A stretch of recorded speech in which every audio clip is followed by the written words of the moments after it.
92 साल की उम्र में मुंबई के अस्पताल में स्वर कोकिला लता मंगेशकर ने लिया आखिरी सांस। राजकीय सम्मान के साथ पंचतत्व में हुई विलीन। कई बड़े हस्तियों ने दी श्रद्धांजलि। यूपी चुनाव के रण में गृह मंत्री अमित शाह ने अमरोहा में की चुनावी सभा। सपा पर बोला हमला, कहा गुंडों और माफियाओं की पार्टी है समाजवादी पार्टी।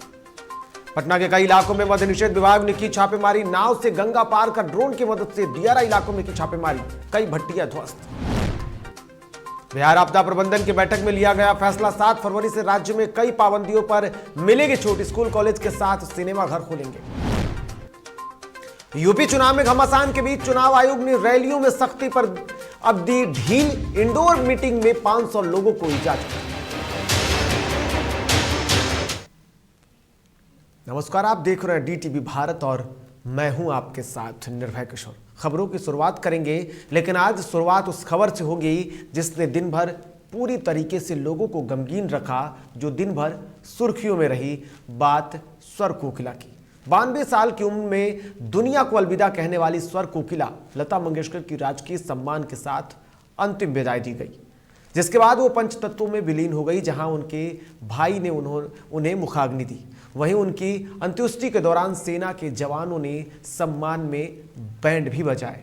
आपको बता दें कि मुंबई के ब्रिच कैंडी अस्पताल में 28 दिन की लंबी बीमारी के बाद लता दीदी ने रविवार को आखिरी सांस ली, जिसके बाद वहां से उनका शव उनके आवास पेडर रोड स्थित प्रभु कुंज में लाया गया। वहीं प्रभु कुंज में अमिताभ बच्चन, शत्रुघ्न सिन्हा, सायरा बानो, क्रिकेटर सचिन तेंदुलकर, पूर्व केंद्रीय मंत्री सुशील कुमार शिंदे, इसके अलावा जावेद अख्तर, रश्मि उद्धव ठाकरे, राज ठाकरे, अजय, अतुल सहित हर क्षेत्र के लोगों ने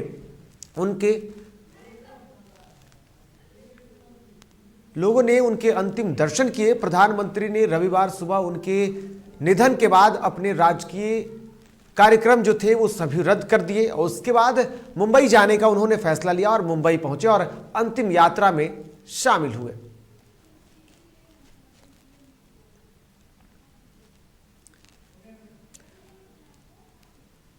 तो बिल्कुल आपको बता दूं कि इस अंतिम यात्रा और इस अंतिम सफर के दौरान जिस तरीके की तस्वीरें दिखी, स्वर साम्राज्ञी की जो तस्वीरें दिखी थी, जाते जाते उन्होंने देश को गमगीन कर दिया। 3 तस्वीरें आपको दिखाते हैं। उन 3 तस्वीरों में आपको बताएंगे कि किस तरीके से उनकी यात्रा रही। एक लंबी सफर, एक लंबी शुरुआत और उसके बाद अब अपने अंतिम यात्रा के दौरान उन्हें राजकीय सम्मान से विदाई दी गई। तो ये तस्वीरें देखिए किस तरीके से। पहली तस्वीर, प्रधानमंत्री नरेंद्र मोदी ने रविवार को अपने सभी कार्यक्रमों को रद्द कर दिया और उसके बाद वो सीधे मुंबई पहुंचे, जहां पर उन्होंने स्वर कोकिला को श्रद्धांजलि दी। इसके साथ साथ कई केंद्रीय मंत्रियों, राज्य मंत्रियों, इसके साथ साथ कई देश के विभूतियों ने, कई देश के बड़े जो नामचीन हस्तियां थी, उन सभी ने यहां पर लता मंगेशकर को श्रद्धांजलि दी, जिसमें से संगीत जगत से जुड़े हुए जितने भी लोग थे उन लोगों के साथ साथ राजनीतिक जगत और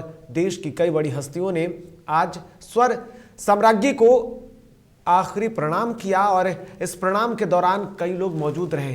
आखिरी दर्शन को भीड़ उमड़ पड़ी थी और ये भीड़ थी अपने उस दीदी को देखने के लिए, जिन्होंने अपने एक लंबे सफर के दौरान लगभग दशकों तक जिन्होंने संगीत के क्षेत्र में राज किया, उनको देखने के लिए। उसके बाद दूसरी तस्वीर आप देख रहे हैं, राजकीय सम्मान के साथ उन्हें विदाई दी गई, जहां बैंड के धुन पर, यानी कि सेना के जो जवान रहे उन्होंने बैंड के धुन पर इन्हें आखिरी सलाम दी। उसके बाद पंचतत्व में लता दीदी को विलीन कर दिया गया और लता दीदी पंचतत्वों में विलीन हो गई और इस तरीके से उन्होंने इस दुनिया को, इस नश्वर शरीर को त्यागते हुए अलविदा कह दिया। तो इस तरह नगमे और तराने को गुनगुनाने वाली लता दीदी अब हमारे बीच नहीं रही, लेकिन लोगों के दिलों में उनकी यादें हमेशा बसती रहेंगी। फिलहाल बढ़ते हैं आगे और अब बात राजनीतिक जगत की खबरों की करते हैं। 1 फरवरी को देश का आम बजट पेश किए जाने के बाद हर ओर बजट को लेकर खासा चर्चा है। ऐसे में राजधानी पटना में पूर्व केंद्रीय मंत्री और बीजेपी सांसद रामकृपाल यादव ने प्रेस वार्ता कर बजट की जमकर तारीफ की। इस दौरान उन्होंने बजट में अगले 25 सालों के अमृतकाल को याद करते हुए कहा कि कोरोना काल के मुश्किल दौर से भारत की अर्थव्यवस्था पटरी पर लौट रही है। वहीं विशेष राज्य के दर्जे पर जवाब देते हुए कहा कि पूर्ववर्ती सरकारों ने ऐसे प्रावधान खत्म कर दिया था, लेकिन हमारी सरकार बिहार के लिए बेहतर काम कर रही है। सब लोगों को पता है कि पिछली सरकार ने तय कर रखा था कि अब किसी भी राज्य को विशेष राज्य का दर्जा नहीं मिलेगा, मगर ये बात सही है कि बिहार को आवश्यकता है सहयोग का, और सहयोग प्रधानमंत्री जी ने किया है और आगे भी सहयोग जारी रहेगा ताकि बिहार भी विकसित राज्यों में खड़ा हो जाए। नीति आयोग के भी रिपोर्ट के अनुसार भी आप देखिएगा तो बिहार कई मामले में पीछे है। इससे बिहार भी देश का एक बहुत बड़ा भूभाग है, जो देश का दूसरा प्रदेश है। इसलिए माननीय प्रधानमंत्री जी की सकारात्मक सोच रही है बिहारियों के लिए और बिहार वासियों के लिए। ये सोच आगे भी जारी रहेगा। बहुत सारी धनराशि बिहार को मिला है, पहले भी विशेष पैकेज के रूप में, आगे भी मिलेगा। इधर बिहार को विशेष राज्य का दर्जा दिलाने की मांग जेडीयू की ओर से तेज है। लोकसभा में जेडीयू के राष्ट्रीय अध्यक्ष ललन सिंह ने भी मांग की और कुछ दिन पहले जेडीयू के संसदीय बोर्ड के अध्यक्ष उपेंद्र कुशवाहा ने भी कह दिया है कि बिहार को विशेष राज्य का दर्जा बिहार का हक है, जिस पर आरजेडी नेता तेज प्रताप यादव ने कहा कि 4 दिन के भीतर खेला होगा। अब पलटवार करते हुए जेडीयू के प्रवक्ता अभिषेक झा ने कहा कि बिहार को विशेष राज्य का दर्जा दिलाने की मांग हमने की है। ये सवाल पूछने पर कि तेज प्रताप यादव द्वारा कहा गया कि उपेंद्र कुशवाहा राजद में आ जाएंगे, तो उस पर उन्होंने पलटवार करते हुए कहा कि जिनका खुद पार्टी में वर्चस्व नहीं, वह दूसरे को क्या पार्टी ज्वाइन कराएंगे। विपक्ष के साथी अगर इस पर नकारात्मक राजनीति करने की कोशिश करते हैं तो वो हमको निराशाजनक लगता है और हम लोग कहते हैं अरे भैया विशेष राज्य का दर्जा मिलकर मांगना है, तो इसमें यह बात कहां से आती है कि फला नेता हमारे दल में शामिल हो जाए। अरे आप अपना राजनीतिक कुनबा बढ़ाने के चक्कर में कहां हैं? यहाँ बिहार के कुनबे को मजबूत करना है, बिहार को हक दिलाना है। तो इन परिस्थितियों में हम इसको पक्ष विपक्ष के चश्मे से नहीं देखते हैं। हमारी मुहिम है, हमारा आग्रह सब लोगों से रहता ही है कि बिहार के मसले पर सभी लोग एकजुट। तो इधर बिहार की राजनीति के साथ साथ उत्तर प्रदेश में भी राजनीतिक हलचल तेज है, क्योंकि उत्तर प्रदेश में चुनाव होना है। ऐसे में उत्तर प्रदेश के जनपद अमरोहा की विधानसभा धनौरा से बीजेपी के प्रत्याशी राजीव तरारा के लिए देश के गृह मंत्री अमित शाह ने चुनावी जनसभा को संबोधित किया। वहीं सभा को संबोधित करते हुए उन्होंने सपा और बसपा पर जमकर निशाना साधा। इस दौरान उन्होंने सपा को गुंडे और माफियाओं की पार्टी कहकर संबोधित किया। गृह मंत्री अमित शाह ने समाजवादी पार्टी को आड़े हाथों लेते हुए कहा कि उत्तर प्रदेश में साल 2012 से 2017 तक के बीच रही समाजवादी पार्टी की सरकार में गुंडागर्दी, भ्रष्टाचार, दंगे, फसाद और बलात्कार जैसी घटनाओं को काफी बढ़ावा मिला था।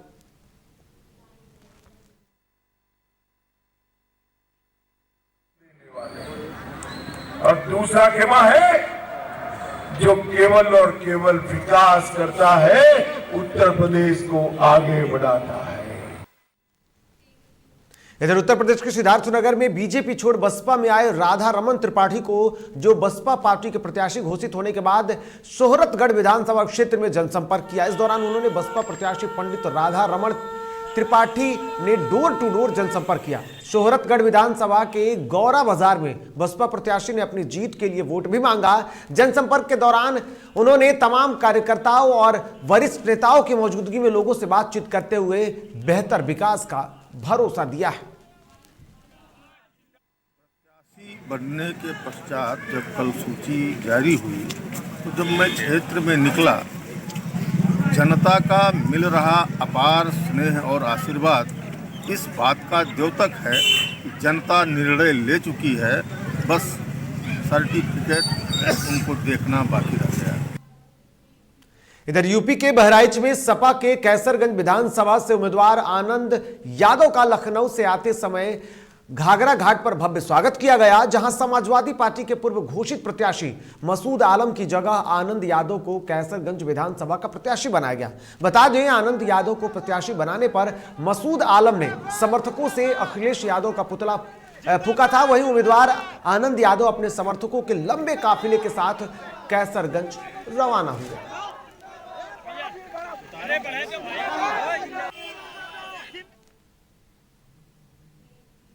इधर यूपी के सुल्तानगंज जिले के कादीपुर विधानसभा में भाजपा ने वर्तमान विधायक राजेश गौतम पर फिर से दावा लगाया है और उन्होंने अपना प्रत्याशी बनाया है। जहां गांव में बीजेपी विधायक राजेश गौतम वोट मांगने पहुंचे, वहीं विधायक को देख नाराज ग्रामीणों ने उनके खिलाफ में नारे लगाए। बता दें, कादीपुर तहसील के बनके गांव में ये विरोध देखने को मिला। दरअसल बिहार में रविवार को जिस तरीके से क्राइसिस मैनेजमेंट की अहम बैठक हुई, जिसमें कोरोना की स्थितियों की समीक्षा की गई। बैठक में कोरोना संक्रमण की स्थिति में सुधार देखते हुए कई बड़े फैसले लिए गए। बैठक के बाद तमाम पाबंदियों में छूट देने का फैसला लिया गया है। अब वो क्या पाबंदियां रही, आइए आपको ये भी समझाने की कोशिश करते हैं किस तरीके से जो पाबंदियां दी गई, जो नई छूट होंगी, अब वो छूट जो लागू होंगी उसमें क्या कुछ खास होगा। जिसमें सबसे बड़ी बात ये होगी कि 50% क्षमता के साथ अब स्कूलों को खोलने की अनुमति मिल गई है। 8वीं कक्षा तक के स्कूल जो होंगे वो 50% क्षमता के साथ खुलेंगे। इसके अलावा 9वीं से लेकर के 12वीं तक के जो विद्यालय होंगे, जो कक्षाएं होंगी, वो 100% क्षमता के साथ खुल जाएंगे। इसके अलावा प्रतिदिन सामान्य रूप से सभी सरकारी कार्यालय और शॉपिंग मॉल जो होंगे वो खुल जाएंगे। इसके अलावा धार्मिक स्थल खोलने की अनुमति मिल गई है। 50% क्षमता के साथ जितने भी सिनेमा हॉल हैं और स्विमिंग पूल हैं वो सभी को खोल दिया जाएगा। इसके अलावा विवाह समारोह, अंतिम संस्कार में 200 लोगों को शामिल होने की अनुमति मिल गई है। तो कोरोना को लेकर के जिस तरीके से स्थितियां बिगड़ती जा रही थी, ऐसे में अब बिहार में स्थितियां बदलती हुई दिखी, जिसके बाद डिजास्टर मैनेजमेंट की बैठक हुई और इस बैठक में बड़ा फैसला लिया गया। इधर खगड़िया में महिला मुक्ति संगठन और भाकपा माले ने पटना के गायघाट शेल्टर होम में लड़कियों के साथ दुष्कर्म एवं शोषण के खिलाफ इस्लामपुर चौक पर धरना प्रदर्शन किया, जिसका नेतृत्व महिला मुक्ति संगठन की सीमा देवी, नीतू देवी और भाकपा माले के जिला संयोजक किरण देव यादव ने किया। वहीं जिला संयोजक किरण देव यादव ने कहा कि पटना के गायघाट शेल्टर होम सहित कई शेल्टर होम में लड़कियों के साथ अत्याचार किया जा रहा है।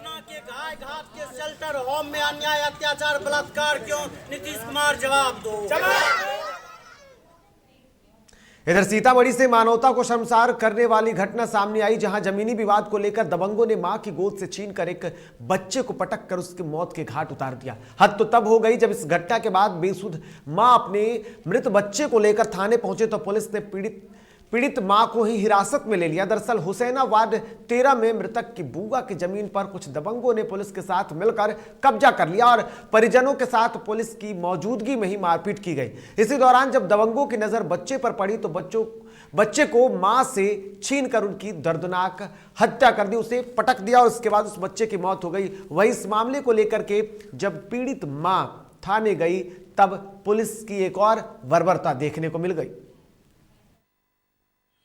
भगवान लाल रहा या पुलिस दरोगा रही, सब एक झटक दिलके, बारीक चकदार रहा, झटक के तो लड़का के तो दाई के उठा के ले गए।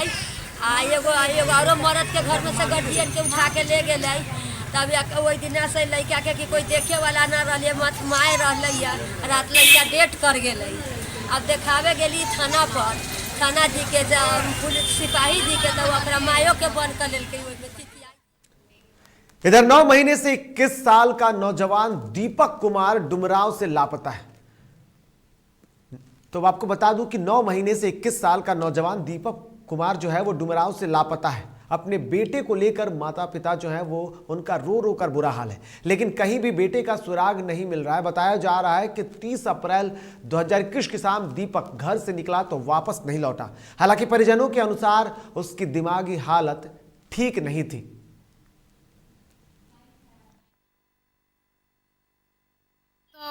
हाल ये थी ना देते रही, डीवीसी ना देते रही, तो फिर यहाँ के दौड़ा धूप करे वाला हिसाब लागू रहे। लोग बोलत रहे कि केकर हम ठीका ले ले बानी, कितना लोग लड़का भुलाता तो हम केकर इधर सुपौल में वैश्य महासभा के पूर्व युवा जिलाध्यक्ष स्वर्गीय बजरंग भगत की 8वीं पुण्यतिथि छातापुर प्रखंड मुख्यालय के बजरंग चौक स्थित उनके आवासीय परिसर में मनाया गया। पुण्यतिथि में विभिन्न राजनीतिक दलों के पदाधिकारी, नेता, इसके अलावा जनप्रतिनिधि, व्यवसायियों ने भी भाग लिया और स्वर्गीय बजरंग भगत के तैल चित्र पर पुष्प अर्पित कर उन्हें श्रद्धा सुमन अर्पित की।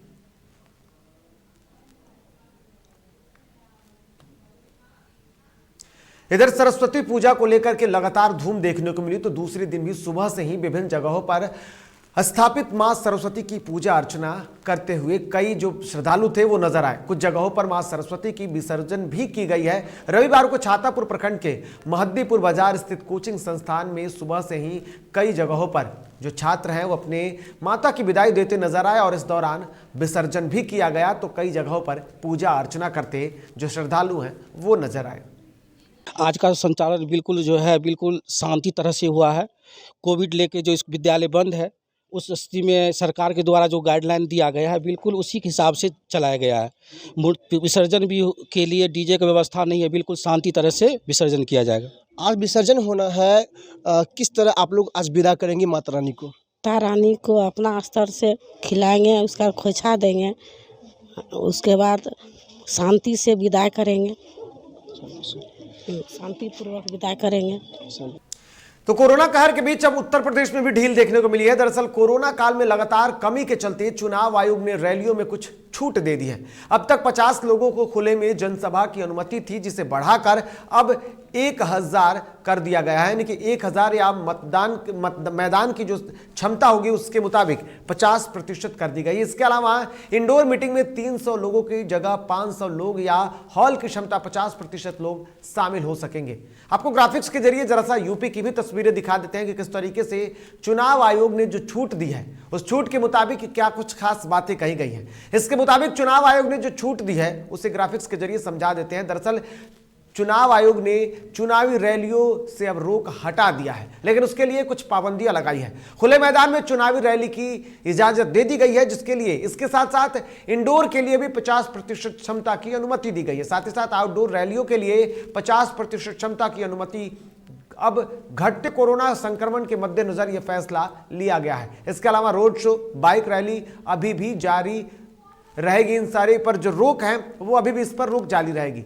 इसके अलावा जुलूस निकालने पर भी प्रतिबंध अभी जारी रहेगा। इंडोर हॉल और आउटडोर बैठकों के लिए छूट दी गई है। 20 लोगों के साथ होगा घर घर अभियान, यानी कि घर घर अभियान चल रहा है, जहां जो जनप्रतिनिधि हैं वो लोगों के घरों में जाकर के चुनाव प्रचार कर सकते हैं और उसकी संख्या जो होगी वो मात्र 20 होगी। यानी कि एक जनप्रतिनिधि के साथ, एक जो प्रत्याशी होंगे उनके साथ लगभग 20 लोग घर घर जाकर जनसभा यानी कि उन लोगों को अपने वोट की अपील करते हुए नजर आ सकते हैं।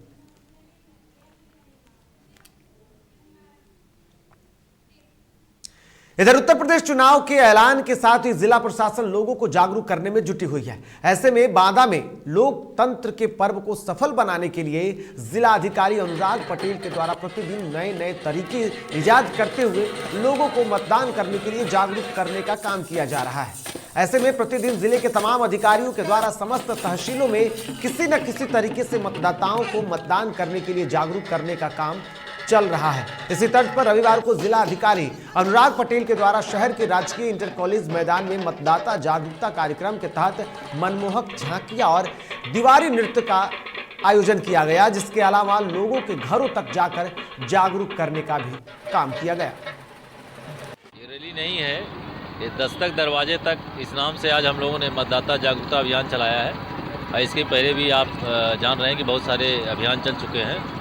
आज हम लोगों ने पिछले विधानसभा चुनाव 2017 में 97 बूथ पूरे ज़िले में ऐसे थे जिस पर 50% से कम वोटिंग हुई थी, तो उन्हीं 97 बूथों पर हमारे बांदा विधानसभा में 33 बूथ हैं, तो उन बूथों को टारगेट करते हुए हम लोगों ने आज सारे बच्चे, इसमें स्कूल के बच्चे हैं, हमारे स्कूल के सम्मानित अध्यापिकाएँ हैं, आंगनबाड़ी हैं, ये सारे लोग, हमारे सारे अधिकारी हैं, सारे लोग मिलकर के हम लोग करीब 4-5 किलोमीटर चले हैं। ये रैली नहीं है, ये दस्तक।